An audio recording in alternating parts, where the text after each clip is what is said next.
further progress. Thank you. Order, order. That concludes that debate, and we now move on to the debate in the name of Professor Webb on the government support for Airbus. Steve Webb. Thank you very much, Mr. Conway, and good morning to you.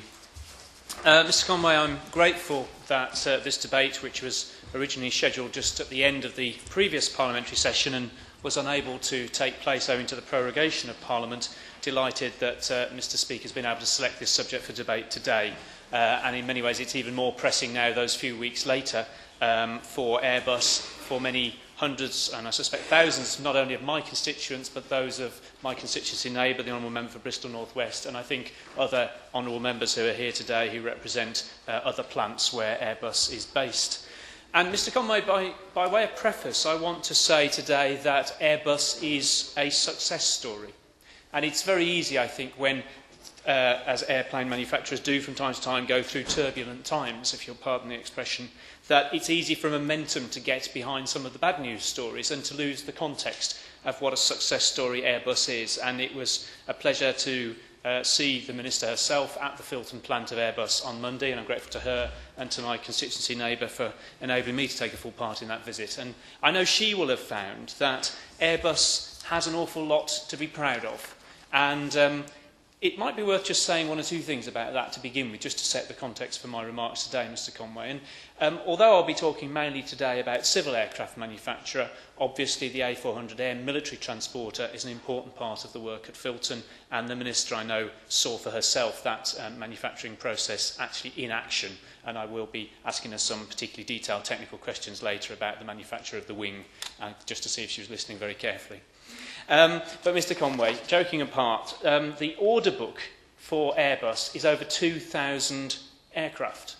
And again, it's just important, I think, to have that context. And those 2,000 aircraft will fill the production lines at Filton for over 4 years. So there's a good forward order book, which is a source of great encouragement to all of us who represent Airbus areas. And looking at this year alone, the company will have delivered 430 aircraft to the market, and that is its highest ever. So, in a sense, we're in a period of growth. The future, I think, does look very positive for the company, and more aircraft still than that are planned to be delivered next year. And although the global market share does vary from year to year, even this year, which hasn't been the best of years, by the end of the year, the market share for Airbus is expected to be over 40% of the global market. And there aren't many British or European companies who could say that they've got a 40% share of a very substantial global market. So, yes, of course, yeah. Thank him for securing this debate on what is obviously a very important subject and a very important time for the company. He's obviously painted a picture of how Airbus has done over the years and what a success story it is. But would he join with me in also saying it's been a success story for the government and a success story for the investment that has actually gone in? If we just take the A320, for instance, for every pound invested by the UK taxpayer, £2 has been paid back, and also royalty payments on top of that. And if only we could say that about every single government investment over the years, I think it would be a great story. I think the Honourable Gentleman makes an important point, and that's something I will come on to, because there is sometimes a portrayal that when parliamentarians of all parties urge government to support the aerospace industry, there's somehow some request for a handout. And as the Honourable Gentleman suggests, the reality is actually quite different, and I'll come on to that point. But in terms of the employment impact, the company itself talks about 13,000 permanent and contract employees in the United Kingdom, of whom 5,000 5,000 permanent staff are based at the Filton plant in South Gloucestershire. And those 13,000 jobs indirectly generate probably 10 times as many, perhaps 135,000 UK jobs throughout the supply chain, including a large number in the southwest, which is a key centre of aerospace excellence.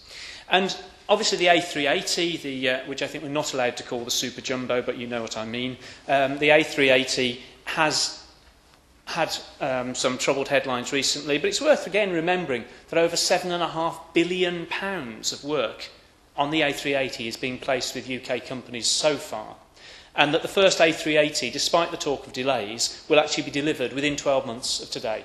So Singapore Airlines will have an A380 by October next year.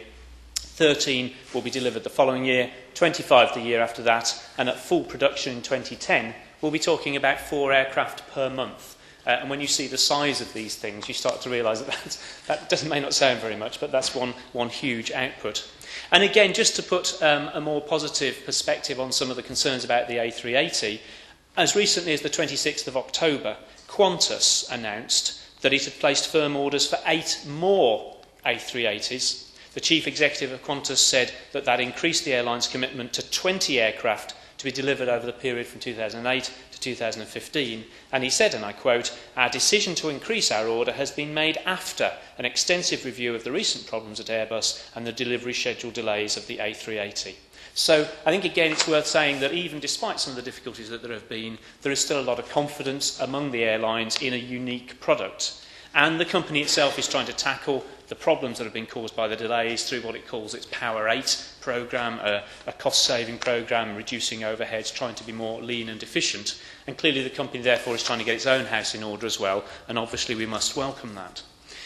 Now, Mr Conway, the question is, where do we go from here? And one of the things that I'm sure all the honourable members present today do is visit their local Airbus plants on a regular basis and regularly hear that they're always thinking about, it's not so much next year, but many years down the track, the next model, and there's always a constant process of looking ahead. And only on Friday last week, EADS, the parent company, announced industrial launch of the long-range A350 extra widebody, or XWB, family of aircraft. And this one is clearly critical to the future of UK jobs. And I won't claim to be an expert on the technology, but you can't go into an Airbus factory without them talking about composites, and you kind of nod knowingly. But this is clearly critical cutting-edge technology as part of the wing, and it's vital to UK business that that technology is maintained and developed in the United Kingdom. Yes, Gibway. Extremely grateful and congratulate the honourable member for securing this debate. I've got a number of my constituents who work at BAE Samlesbury, who work on composite parts, metallic and carbon fibre, from the A318 up to the A321 and sub-assembly parts as well. And of course my fear was that when BAE Systems disposed of their 20% stake in Airbus, as to the future of where Airbus manufacturing was going in this country. And as the honourable member said, it's not just BAE Systems, but it's a number of the other smaller firms as well who supply to BAE Systems because they have these orders. Would you agree with me that the one thing that we hope the government is going to do is to be in constant dialogue with BAE to ensure that the jobs that are already there involved in Airbus are going to be secured for the future? Well, I'm grateful for that, and obviously the honourable gentleman will know that that's, in a sense, a particular reason why, given notwithstanding the short-term situation looks very positive, there is uncertainty in the long term, understandable uncertainty, and I hope the Minister will feel able to say some more about that. I know there has been dialogue between ministers and Airbus at the highest level, and I hope she'll be able to say some more about that. There is a written answer on that very point from his honourable friend for Patrick Mercer, his honourable friend, which was answered at the end of October. And this was about the impact of the sale of shares. And it's quite interesting because I hope the Minister can just slightly clarify this. It was her own answer on the 30th of October, and she said, her right honourable friend, the Secretary of State for the DTI, announced at the press conference following the Airbus ministerial at Farnborough in July that, and I quote, EADS, in principle, have agreed that the original undertakings regarding UK industrial work share given by EADS to the UK when Airbus was formed in 2000 will survive any shareholding sale. And obviously that's critical. Now, my understanding is that that means that the UK by value would get 20% or thereabouts of the work on each succeeding generation. But I think there are two very, very important questions here. One is, how long for? In other words, how long has that promise been made for? Will it apply to the next generation of planes or the one after that? How firm a guarantee, how public a guarantee? What does it mean, first of all? And that's a very important specific question. And the second is obviously, might sound odd to say that there's a good 20% and a bad 20%. I mean, it's all money, it's all jobs. But clearly, for the United Kingdom aerospace industry, it's very, very important to us that we are at the cutting edge of the technological developments, that some of the perhaps more routine manufacturing and assembly work could easily, over time, be outsourced. I know there's some Chinese interest in the whole project. And therefore, it's vital to us that we're at the cutting edge and do get the high-tech work. And in the context of the A350 XWB, I understand that this does involve the technology for the wing and the composite technology. So again, my question for the Minister is, can she give us any more reassurances, any more encouragement on that front, that when that decision is announced, I believe probably only in a matter of weeks, that it will be good news for Britain, good news for Filton. I know there's great uncertainty, and she will have found that when she talked to trade union representatives on Monday. Some uncertainty, some anxiety, and I hope she can offer some reassurance today. So then, the subject of the debate is government support for Airbus, and the question is, well, what particular issues are we interested in? And I think, as the honourable gentleman who intervened initially pointed out, we're not talking about handouts here. And I think one of the interesting things is, over the last 20 years, a written answer to my honourable friend for North Devon found that over the last 20 years, Airbus had received £1.23 billion in repayable launch aid and had paid back £1.24 billion. That's from a written answer. Over a 20-year period. And in fact, last year, 2005-06, Airbus received no repayable launch investment, because that's not the point in the cycle we were at, but paid back £110 million. So obviously some years it's net inflow, some years it's net outflow. But I was staggered by those numbers. Because that's simply not the impression that you get. You just assume that government subsidises industry somehow, and in fact, this is actually a very good investment for the taxpayer, absolutely, undoubtedly. So, what can government do more of in just the few minutes remaining available to me? Well, first of all, Mr. Conway, government can ensure that where there is government support available, for example, for research, for technology, that all governments do, this isn't talking about a bidding war between national governments, but where there is support, it's easy for industry to access. And one of the concerns that's been raised with me, and I'm sure with the Minister, is that, for example, the Spanish government has a very, very hard-nosed, deliberate strategy of encouraging this kind of technology. It's really focused its technology support in a very narrow area, whereas a company such as Airbus may find itself trying to dip in lots of different pots, trying to get consortia of RDAs together, apply for a 6-monthly DTI bidding round, and there's obviously a huge cost, delay, uncertainty in all of that. And the whole technology programme is, to some extent, and this is a concern expressed not particularly by Airbus, but across the industry, to some extent the companies are trying to fit their technology programmes around the DTI's requests for bidding, rather than the DTI request for bidding reflecting where the companies are at commercially. And obviously there's a two-way street there. But I'd be interested to hear more from the Minister on how the DTI can ensure that when it's inviting bids for technology assistance, it's absolutely on the button of where industry's needs are, and how far industry is involved in determining that strategy. Second point is that government support for environmentally friendly transport is very welcome. And obviously, in the context of talking about the aircraft industry, we need to think about the environmental issues. But my impression is that the government's own, the DTI's own environmentally friendly transport initiative doesn't really have much of an aviation stream, if at all. And it'd be interesting to hear from the Minister whether more could be done under that initiative to ensure that where there is investment in cleaner, greener air travel, that if the government is going to put money up for more environmentally friendly transport, that aviation is an important part of that, and not what seems to me a marginal part of that. The Minister will know that the new generations of Airbus airplanes are substantially more environmentally friendly than their predecessors, but obviously with the huge growth in air travel that's predicted by analysts, there are big environmental issues, and so the more that can be done to minimise the environmental damage of that, the better. And the third area is obviously the European Union dimension of all of this. And again, the Minister was briefed on Monday about a European Union initiative, I'm sure obviously you're already aware of it, called Clean Sky, which again is trying to support the aeronautics industry in its work on environmental issues. And my understanding is that with the number of different competing projects in the European Union, there is a risk that without appropriate pressure from national governments and our own government, that one could slip down the agenda. And again, the ability of the manufacturers to prioritise environmental activities would be impeded. So, Mr Conway, I'm well aware that the government has taken an active interest in this issue, in the future of Airbus, particularly since the sale of the 20% stake. And I very much welcome both the Minister herself's visit and the Secretary of State's interest in the whole issue. That's a very positive thing. Clearly, there are more things that can be done to make Airbus think that the United Kingdom is the place to site its high-tech research, development, technology and manufacturing. And I hope that the Minister can perhaps tell us a little bit more about what she has been doing and what she believes the prospects are for the UK government doing everything it can to make Airbus even more of a success in the future than it has been in the past. Margaret Hart. Thank you very much indeed, Mr Conway. And again, I join with others in congratulating the Honourable Member for North Avon for securing this debate.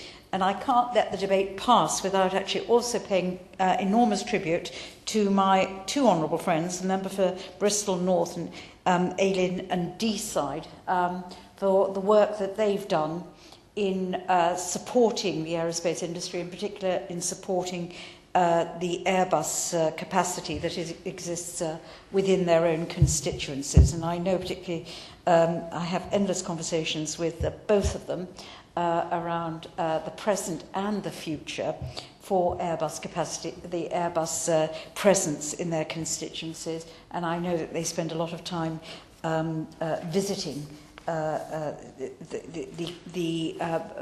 the Filton and the Broughton bases that Airbus have in their patches. So congratulations more. I just wanted to start by actually saying something about the aerospace industry, because that, I think, puts it into its context as well. It is a very, very successful industry. Sales were up. The latest figures I've got are the annual survey, which covered 2005, so they are last year's figures. But sales were up by 26% last year. They're now just under 30 billion. Export sales, very importantly, are around 15 billion. New orders were up by 33%. This is across the industry as a whole, and stand at over 30 billion. Employment is up by 9% and is just under 125,000. And we're now the second largest employer of people working in aerospace, second only to the USA. And we've also got the second largest aerospace industry in terms of turnover after the USA. Research and development is up by 31% year on year and now sits at 2.7 billion. And there are good figures around productivity, up 15%. The number of graduates now stands at 34%. And wages in the UK aerospace industry are 44% above the national average at over 33,600 per annum. The manufacturing average for the UK is about 25,600. So it's a very healthy part of a really important part of the UK economy, which is the manufacturing sector in our economy. Now, if you look at Airbus, I entirely agree with the Honourable Member for North Avon. Airbus is a success story. And he is right to point, I didn't quite recognise his figures, but if I'm getting them wrong today, I will write to him, because the figures I have around launch investment is that we have probably given launch investment to Airbus in the region of 1.2 billion, and the return has been about 1.3 billion. Of which 530 million went into the A380, 700 million into the A320, the A330 and A340. So we are getting a good return on that investment as taxpayer and government. But of course what that demonstrates is the success of those particular projects by Airbus. Airbus is now the 9th biggest company in the UK. So it is a substantial presence here in the UK. The other thing I should actually say about launch investment, not only have we invested money there, but we've also recently put about $250 million into Rolls-Royce to develop their Trent 900 engine. And of course that goes in, is going to be used in the A380.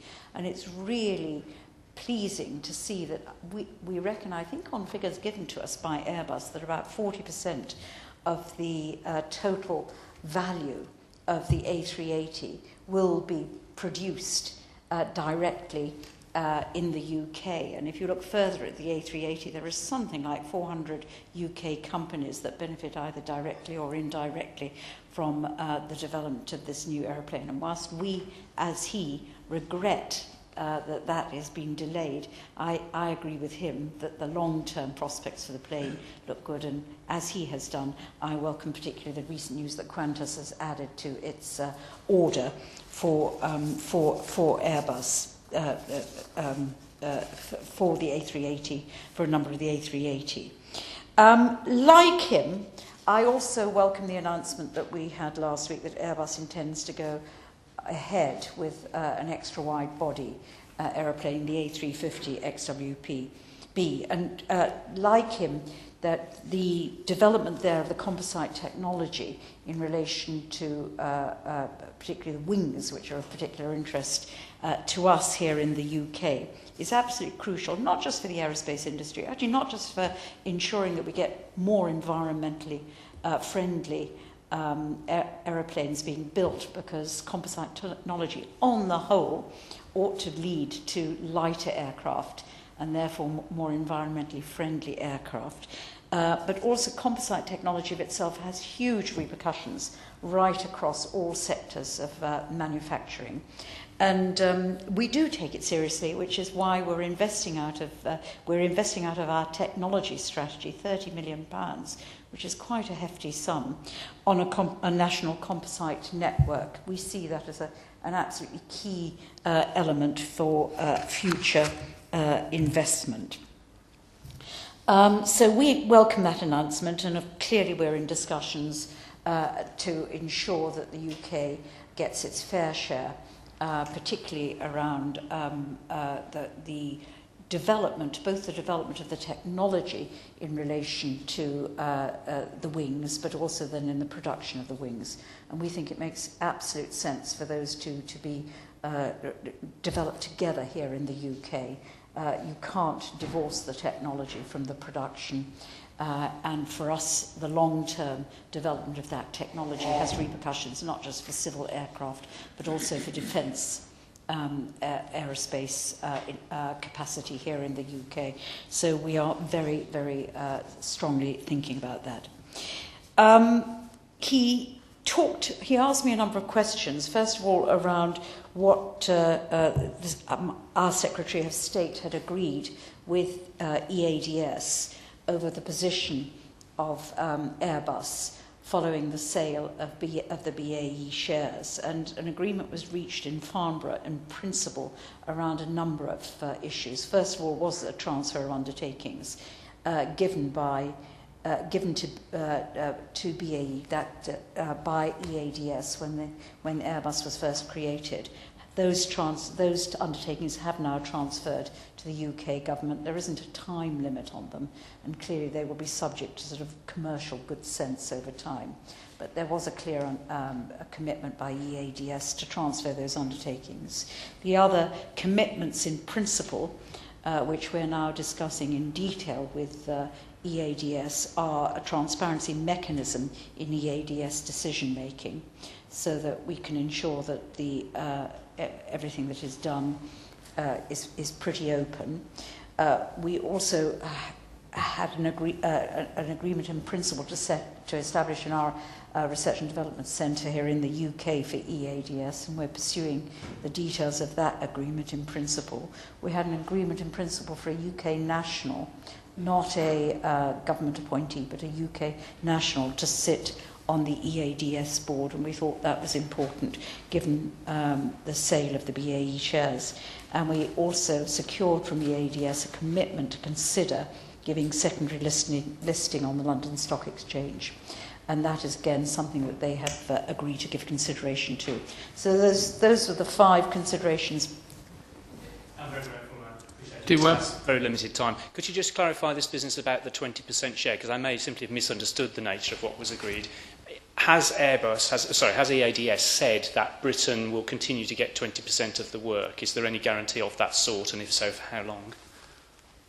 All the detailed negotiations are currently taking place, and clearly, as soon as they've reached some conclusion, we'll be able to talk about them more openly. But there are our interest now, our aim now, is to secure the best British interest in the development of the new wide-body plane, the new A350, and that's where we're currently engaged in close negotiations around those issues with the EADS, and of course with the other governments who have a stake in the development and production of the new aeroplane. But I completely understand the point that he was making about not only do we want to secure 20%, but we also want to ensure that we maintain that research capability as well as the production capability around the wings here. So that, I hope, deals with the 20% what 20% and 20% of what questions that he asked. He talked a little bit and asked me some questions about accessing technology. I just want to say to him, I think actually aerospace have done pretty well out of technology funding from the government over the last few years. There's been something like £370 million technology funding over the last, I think, couple of years. And again, my time frame, if I'm wrong, I will write to him, but I think it's about a couple of years. And out of that, aerospace has secured 130 million. And that's not bad. That's about a third of the investment that we've put through the technology strategy. And I think that reflects the importance of the sector to us. Airbus itself has received in 2 years, 2004-2006, £43.4 million of technology funding for things like the integrated wing, the electric landing gear, and as a contribution to the composite network. And we're currently looking at an offer for over 10 million, nearly 11 million, 8.8 coming from the DTI and a further 2 million from the RDAs for the Centre for Fluid Mechanics Simulation. So I think that's a pretty considerable sum. They always have an ask for more, and we are examining that clearly in our discussions with the EADS and with Airbus themselves. But they have done pretty well out of the funding that's been available, and as the Honourable Member will know, this is new funding. And if you look at the general funding around R&D and investment in aerospace, he talked about investment environmentally better, both civil and, well, particularly civil aeroplanes. And I think we are. It's not marginal to us. It's pretty central to us. I have absolutely no doubt that over the future he will see that in the allocation of technology resources. But the environmental friendly engine research project, which he talked about and which is being led by Rolls-Royce, is a project where I think there's £30 million from the DTI, and then further money is coming in from the RDA, another 13 million from the RDA, and that's a considerable amount to put into trying to develop a better engine which emits fewer, which is better on the emissions. We're also putting money into the National Composite Network, which I talked about, the 30 million there, with over 15 million coming from government, and the Australia programme into unmanned aerial vehicles, which is another 32 million. He finally said, what are we doing? Well, he will know that we are very, very clear that it is in the UK interest to maintain a strong aerospace capacity here, and as part of that, to maintain a strong Airbus presence, both in research, development and production, particularly in production of wings using the new composite materials. And that's what we are aiming to do. We recognise that it's not just the industry itself which is of crucial importance to the UK manufacturing infrastructure, but it is that it brings other jobs to the UK. I mean, we reckon from Airbus itself, there's probably about 60,000 jobs that in some way or another are dependent on the 13,000 jobs that we have both in Filton and Broughton. So there really is an absolutely critical importance to our economic infrastructure of doing our utmost to ensure the continuation of that. We will have to negotiate our way forward with the company, who are facing considerable challenges at present.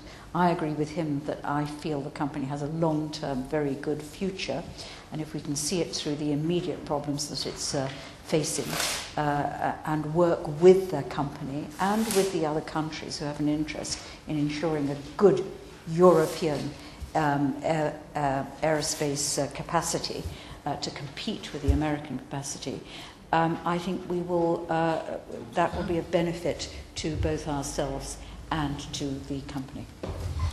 Order. I suspend the sitting until 2:30 this afternoon. Order, order.